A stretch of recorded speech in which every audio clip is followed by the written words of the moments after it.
Good Friday afternoon, everybody, and welcome to the Politically Incorrect Podcast. I'm Jim Williams, your host. Today is day 84, of the Israel and Hamas War. And we're going to take time to look ahead to what 2024 might look like as the war moves on at this point. We will first, as we always do, take the opportunity to check in on the daily briefing from the Prime Minister's office in Israel. And with that, we go to our friend Tal Heinrich. She'll be giving you the rundown, and afterwards we'll deal with our cover story, which today is what's going on in 2024. Now, without any further ado, Tal Heinrich. Good afternoon, everyone. I'm Tal Heinrich, a spokesperson for the Israeli Prime Minister's office. This is day 84 of the October 7th war. We begin with our latest figures. Since Hamas launched their murderous attacks against Israeli citizens on October 7th, over 13,000 rockets have been fired at Israel. 2,000 of those rockets landed within Gaza, causing tremendous destruction within the Strip. This morning, the IDF death toll increased from 501 to 502, following the death of 33-year-old Captain Harel Shavit. We send Harel's friends and family our heartfelt condolences. 129 hostages are currently held by terror groups within Gaza, including now 23 hostages who have been killed while in captivity. We learned yesterday that one of the hostages, 70-year-old Israeli-American Judith Weinstein, has been slaughtered by Hamas following her abduction. Judith's husband, 73-year-old Gad Haggai, was murdered by Hamas on October 7th. His body is also being held by the terrorist regime. President Biden expressed his devastation at this horrible news, and we call on more world leaders to join us in bringing home each and every hostage. If you stand for human rights, international law, and basic decency, you should be enthusiastically echoing our call. Bring them home. Prime Minister Netanyahu met yesterday with the families of 28 hostages and reaffirmed that the Israeli government is engaging in round-the-clock efforts to secure the hostages' release. While much of our efforts to release the hostages are extremely sensitive and thus not fit for public disclosure, our promise is clear. No one will be left behind. Though it has been 84 days since innocent children, women, and men were brutally abducted and slaughtered, time has stood still for the hostages, their families, and the victims of the October 7th massacre. Just yesterday, we heard chilling testimony from 21-year-old Mia Shem, who was held by Hamas terrorists for 55 days after being abducted from the Nova Music Festival. Mia describes being brutally kidnapped, undergoing surgery at the hands of a veterinarian without anesthesia, and being hidden in a family's home with the family's full knowledge and participation. More details of her account will be revealed later tonight. Also yesterday, the New York Times published a horrifying, almost unbearably explicit article describing Hamas's use of rape and genital mutilation as a weapon of war. The Times' ongoing investigation has established that sexual violence was not the exception, but was instead the rule in Hamas's barbaric attacks. We look to all women's rights organizations, and especially to UN Women, and wonder if this bombshell article and its excruciating detail will catch their attention. We remind you that it took UN Women 55 days to condemn Hamas's use of rape as a weapon of war.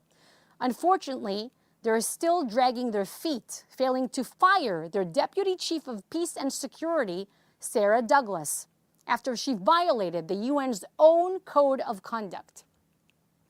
As you may recall from our earlier briefings, Douglas had endorsed over 150 pro-Hamas tweets since October 7th.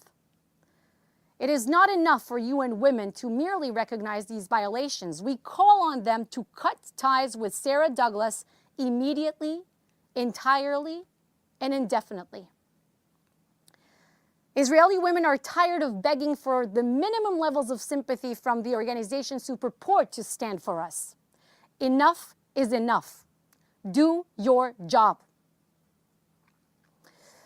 And now for a brief humanitarian update. This past Tuesday, Wednesday, and Thursday, the UN requested that we close the Kerem Shalom crossing for aid inspections due to congestion on the Gaza side.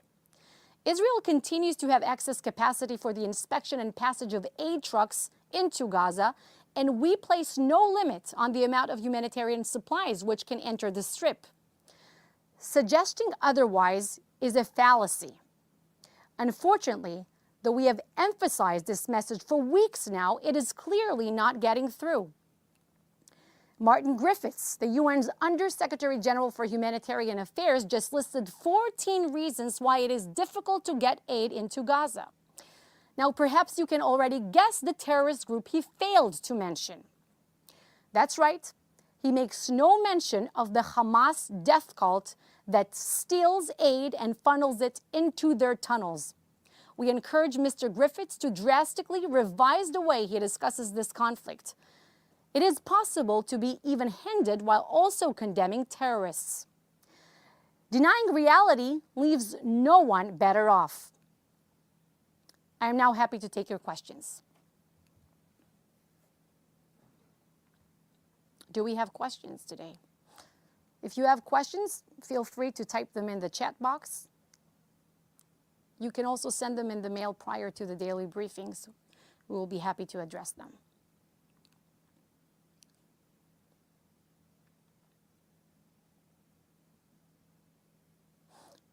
We will wait a bit more.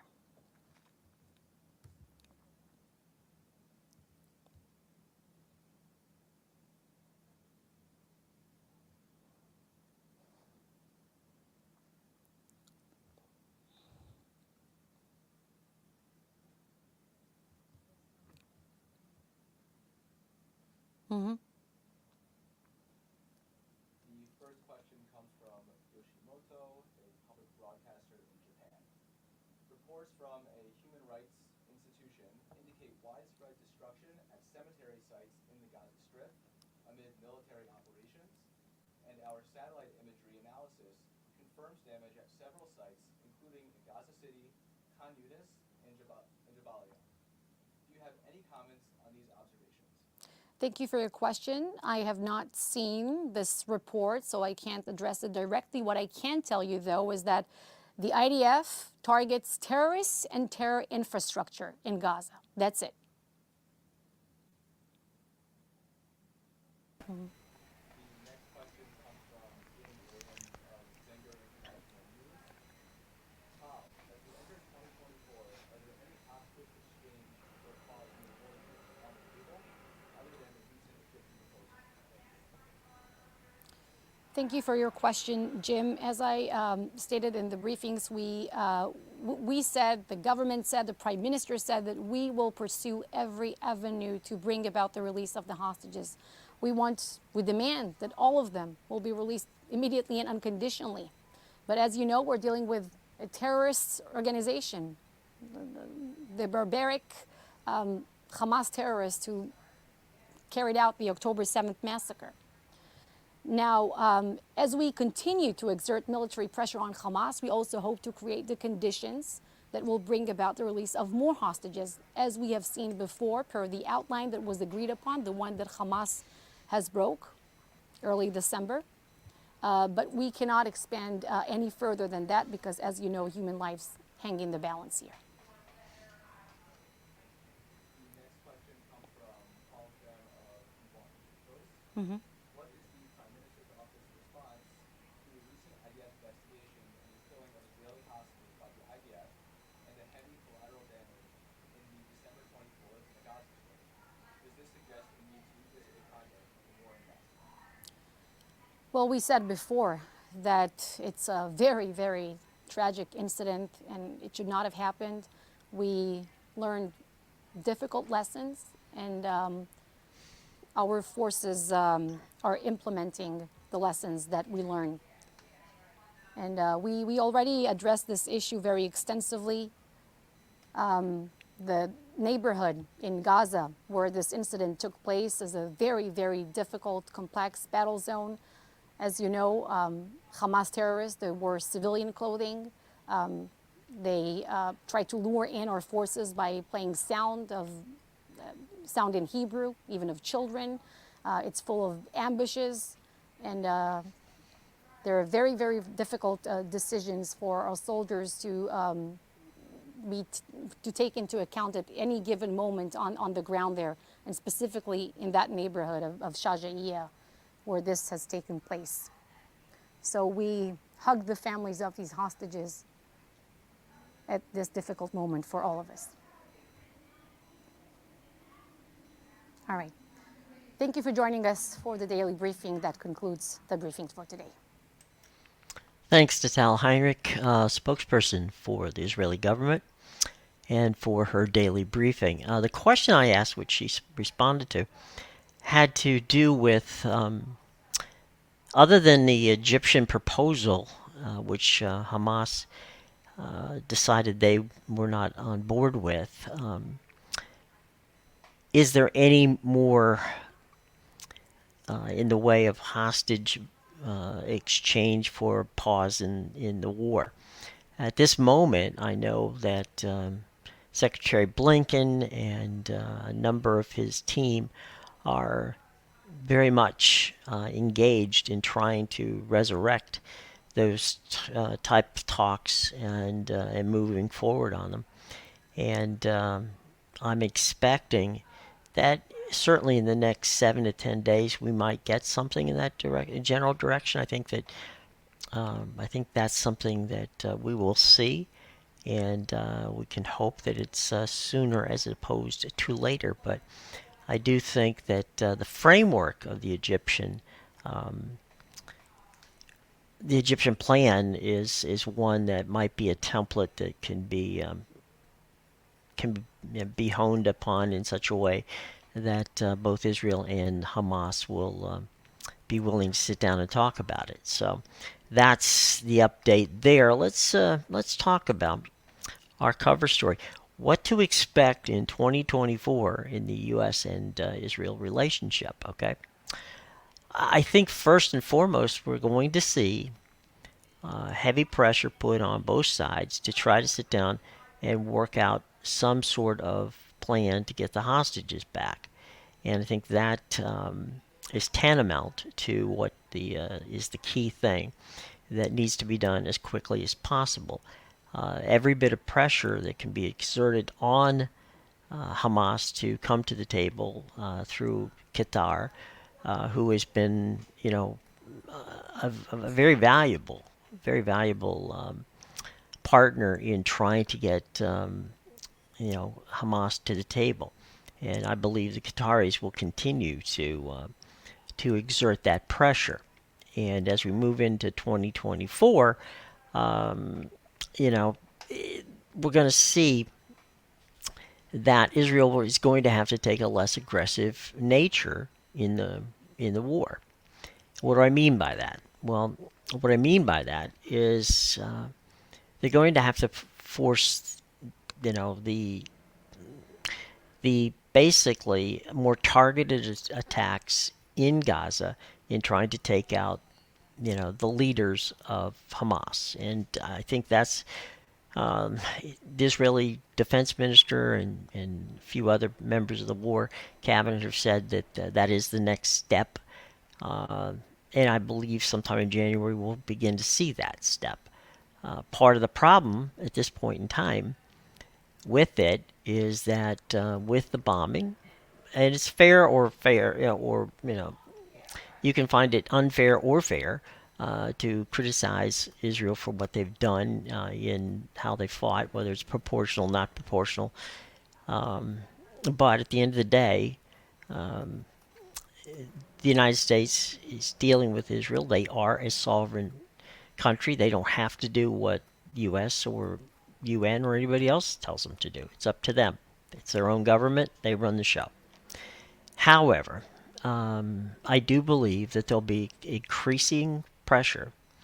I mean, right now, the way that President Biden and his administration has dealt with Israel in this and has to prove that they are partners. You cannot say that the United States and Israel are not partners when the President of the United States, a sitting president, shows up in a war zone to meet with a prime minister, in this case Netanyahu,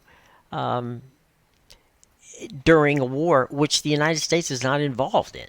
Okay, it's only happened twice, and it's the same president. President Biden went to the Ukraine, but he didn't go to the Ukraine as quickly as he went to Israel. I mean, the Ukraine was almost half a year into it before he got there, and now, when he visited Israel, it wasn't that long after the October 7th massacre. Okay, so there's that.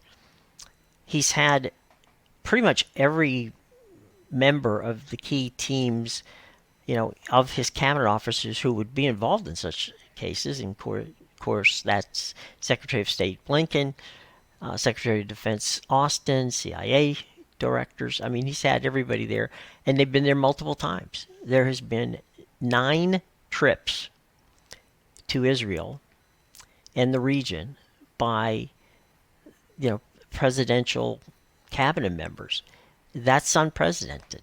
I mean, it just doesn't happen, and we're 84 days in. So I think anybody who says that President Biden and his team has not been invested in this is, really on a planet that isn't where the rest of us live.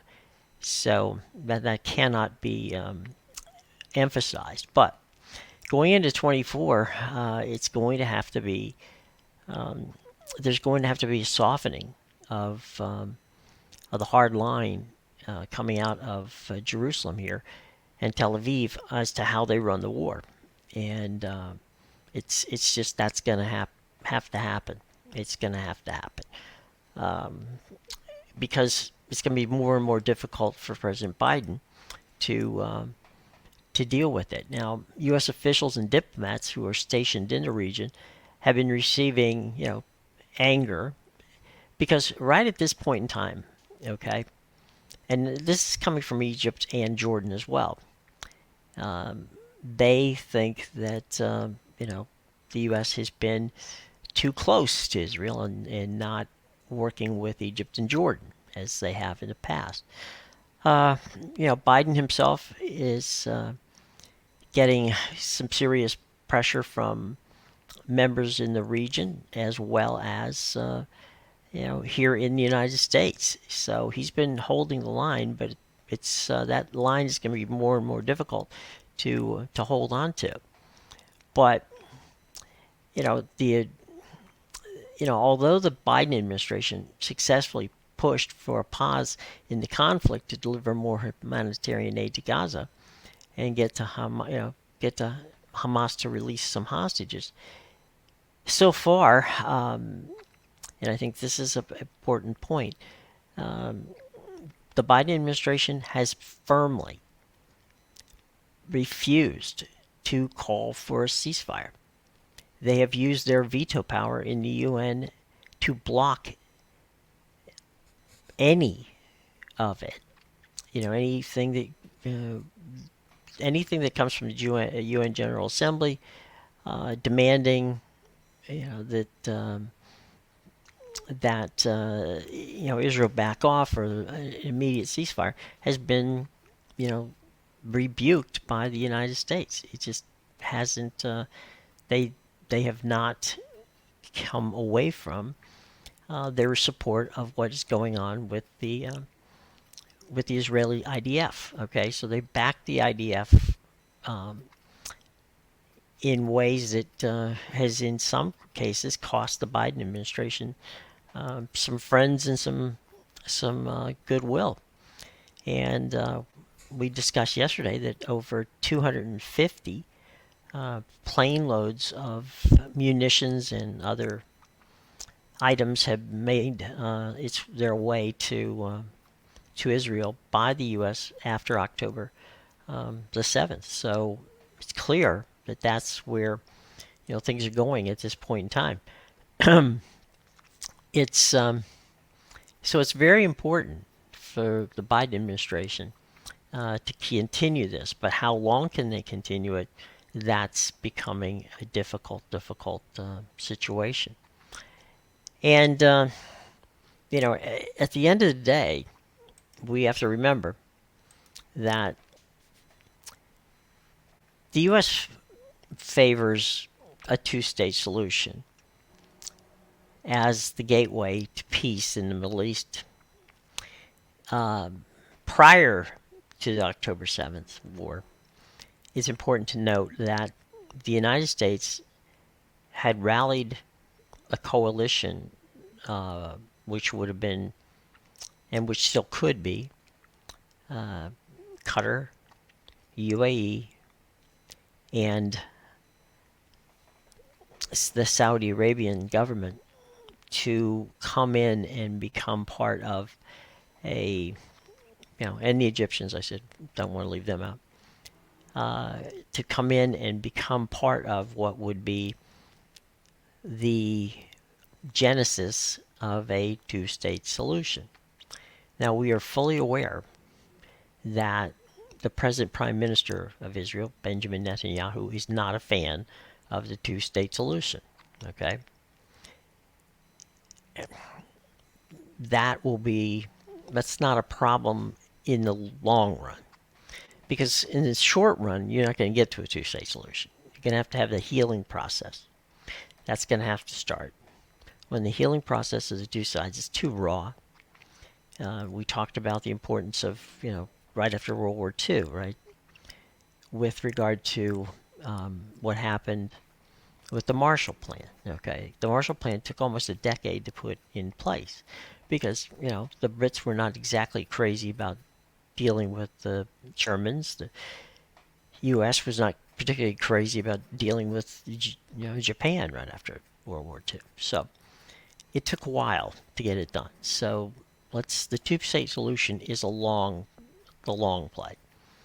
The short play is trying to get some regional support, just like I said, Qatar, UAE, and Saudi Arabia, to intervene and become partners with Israel to try to resolve some issues and begin the process of establishing what would be the framework of a two-state solution. Okay, so as I said before, that's not going to happen on the morning after the war stops. So we'll have to pay attention to that. But I think that if Israel can back away from the full-scale bombing and work toward a more targeted war within Gaza, I think that is where things are going, and I think that would be the best possible plan to continue to get support. Right now, again, fair or not fair, they are beginning to lose the international community, and that puts pressure on people like President Biden, President Macron from France, and of course support from the UK and other countries. It makes it more difficult for them to support if the body count with the Palestinians in Gaza continues to rise. So I think that's something we're going to see early in January, and that is something in the way of a less aggressive war being fought. And again, fairly or unfairly, the world's perception is very important in this particular situation. Now, number 3 on our list, it's not something that you can overlook, and may very well be the first, should be the first on the list, and that is it's election year. And, Hamas and Israel are going to be front and center in the campaign. the there's going to be grandstanding, okay, and we've seen it already from the Republican presidential candidates who, all seem to be supporting Israel, but basically giving Israel a full hand to do whatever they want to. Well, that's not necessarily all of them. Okay, Nikki Haley has said that she believes that there's needs to be a two-state solution, and she's also talked about less of a aggressive stance going forward. Former President Trump would likely side full again through his words on the campaign trail would be firmly in favor of Israel, which is good, but not really concerned about a two-state solution, or for that matter, peace in the region. More to the, whatever it takes to win the war, and whatever is left of Gaza, that's their problem, not his. President Biden on the Democratic side is receiving a great deal of heat from the left, where they're talking about, the supporting the Palestinians in this case. Now, you can support both Israel and the people of Palestine, okay? The Palestinians. You can do that, because if you want a long-term solution, it's got to be a two-way street. So you can do both. If you support just the Palestinians and not the Israelis, well, then you're not going to get a two-state solution. So pressure on the Biden administration, both internationally and domestically. We'll have to see how long President Biden can hold the position that he's right now, which is in lockstep with Israel, without saying, "Look, we're going to have to put some guardrails up here, and some situations where you're going to have to, in essence, do what we ask you to do if you want our support." So I don't ever see Israel losing the support of the United States. That's never going to happen. But what can happen is the ratcheting down of some of the support from a standpoint of the military actions. So that's something to look forward to in the early part of 2024. So we'll leave it on that note for today, and we hope that that the war doesn't go on any longer than it has to. The hostages, we hope, get home safe and sound as soon as possible. And this will be the last broadcast we have in 2023. And so we wish everyone a happy and a healthy 2024. We'll see you perhaps on Monday, and we're scheduled now for Tuesday. However, as we always say, if something comes up or if something urgent happens, we will be sure to be here to let you know. Okay, so there you go. All the information on where you can find our columns, my column, is in the show box below. Before we leave here, if you could subscribe, hit the bell, and like us, that would be great. Greatly appreciate it. Feel free to leave comments. We'll answer them all. So by all means, do those three things for us. I greatly appreciate it. Now remember, if you are not watching us on YouTube or Twitch, you can get us on the podcast. And the podcast version of the show can be gotten at Apple, Amazon, Spreaker, Stitcher, Spotify, as well as iHeartRadio, TuneIn Radio, and Audible, and wherever you get your podcasts. Okay, so that's the way it goes with that. We greatly appreciate your time and your consideration today. We wish you all the best. Have a wonderful and safe holiday weekend. We will see you in 2024. Until then, everybody, have a wonderful and safe holiday weekend.